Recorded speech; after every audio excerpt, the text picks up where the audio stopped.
If you remember you must die, then you will live. The whole world will cease to make any sense. First of all, congratulations on this film. I was Thank you. fortunate enough to watch this alone in a theater, and it was terrifying. Terrifying experience. Crazy. Samson might be the most terrifying character I've ever seen on screen, I know. personally, ever.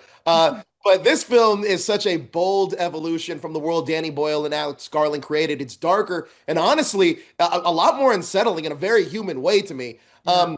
This world already means so much to fans, but Bone Temple immediately feels like it's coming from a very specific point of view. When you Mm. first came on board, what was the one thing that you wanted this chapter to say that hadn't been explored yet in this franchise? I don't think it was something that hadn't been explored, but we get to expand in a huge way, in a really beautiful way, on Kelson's sort of worldview and his idea of like memento mori, memento amoris. I think we get to really expand that by bringing in Jimmy and bringing in this other sort of, this other way of organizing the meaningless of life. He's like perverts this dogma, this like religious idea, and that's how he creates meaning. That's how he finds sort of purchase in this post-apocalyptic madness. And for Kelson, the way he does it is by staying hopeful, by believing in each other.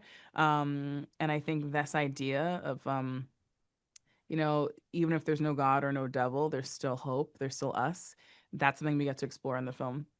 I want to talk about Kelson for a second because he's such a fascinating character because he's surrounded by death, yet everything he does feels purposeful, Mm, almost peaceful. What yeah. does the Bone Temple represent to you? Grief, control, hope, or Mm. something else entirely? I think it's truly a physical manifestation of his belief system, which is like, if you remember you must die, then you will live. You'll really live. And I think that's and also if you memento amoris, remember you must love, like that's what the Bone Temple is about, because in creating a monument to the dead, it's also like a huge act of love. Sure. So that's what it means to me. Yeah. Now, something that really stuck with me is how the film suggests that the infected aren't necessarily the biggest danger anymore. It's Mm, what people have turned into. mm. How intentional was that shift, and why did it feel important to explore that? I know we saw that in the very first film a little Yeah, bit, for sure. but we really get back to it in this one. Yeah. I think it's just really important because also what's great about this, it's like this isn't magic. These aren't like magical beings from another place that are killing us and just trying, chasing after humans. It it's people with a disease Right. that's unlocking a part of what's already in their capability inside of their humanity. So really what you're seeing is a bunch of people acting in the most rageful Yeah. way possible. And something that I go back to, and I kind of was going back to when I was doing this movie, is the line at the very beginning of 28 Days Later, where the scientist says, in order to cure, you must first understand. Because what they're trying to do is cure rage. They're trying to cure that dark shadow part of ourselves. And then, of course, they don't. But I think the whole point is it exists inside of all of us. We all have that capacity. What changes is the choice, how we Yes. choose to live, how we choose to behave. And we have one person who chooses horror and violence and charity, Jimmy Crystal, and then you have one person who chooses love. Now, speaking of Kelson choosing love, I want to talk about his relationship with Samson a little bit Yeah, because it's unsettling but strangely emotional. yeah. How much of that dynamic was about questioning whether humanity can still exist, even when someone's been written off as a monster? Well, this is the key thing. I think that's something we grapple with in every time period, and we certainly grapple with now and in different ways. Um, which is like, can someone be redeemed? Can someone change? Can someone be forgiven? Um, can we forgive? Can we allow space for change? Um, and I think something that is really key to this franchise and an emotional and like sort of moral space almost is if we don't believe that people can change, then what are we doing? Right, right. Like, if we don't believe that people can change for the better, then we're none of us are allowed to make mistakes. And I think it's such an extreme version of that, what Kelson does with Samson in that relationship. And that's why, even though the movie is brutal, I think it's really hopeful. It is. It is Yeah, honestly like that. I was terrified of Samson going in. I don't want to yeah, spoil anything. Actually, I'm not even going to say what I was going to say. I yeah. want people to experience it for themselves. Now, I want to talk about Jimmy Crystal for a second because he's terrifying, but Yeah. he's also charismatic and oddly entertaining. Like he'd From be like your pal. You're like, I can't see him that much, but like he's great in small doses.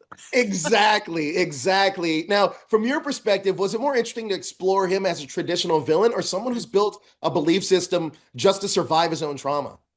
Definitely the latter. Like I've never found like I love horror and I've never found that sort of like for me as someone making it, like you need to have some depth in there. You have to have dimensions and levels. It's just more fun and also it's scarier, you know? Um, so yeah, that was really the thing that like that scene, there's a scene where um Kelson and Jimmy meet for the first time and you really see Jimmy as a like just a person. Yeah, And that scene for me was the key to his character.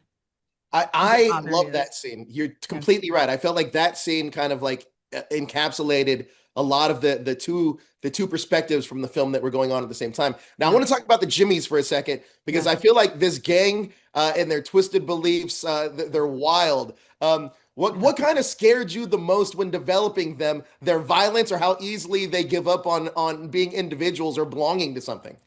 Yeah, I mean, cults are really scary to me, and they are definitely a cult. Like, and I think again, another thing that's interesting about cults is like everyone's like, well, I'd never fall for that, but part of the reason why they're so prevalent is because we all have a part of us that could end up like losing a sense of a sense of self in order to feel a sense of purpose or a sense of belonging or a sense of safety, and they are all people who have given up a sense of self in order to feel safe in this crazy world, and what I find scary about that is like how common it actually is, Sure. even outside of like a literal cult. And I think they reflect that back to us in a way that was in the script really great, and I think we developed in a fun way like when we were shooting.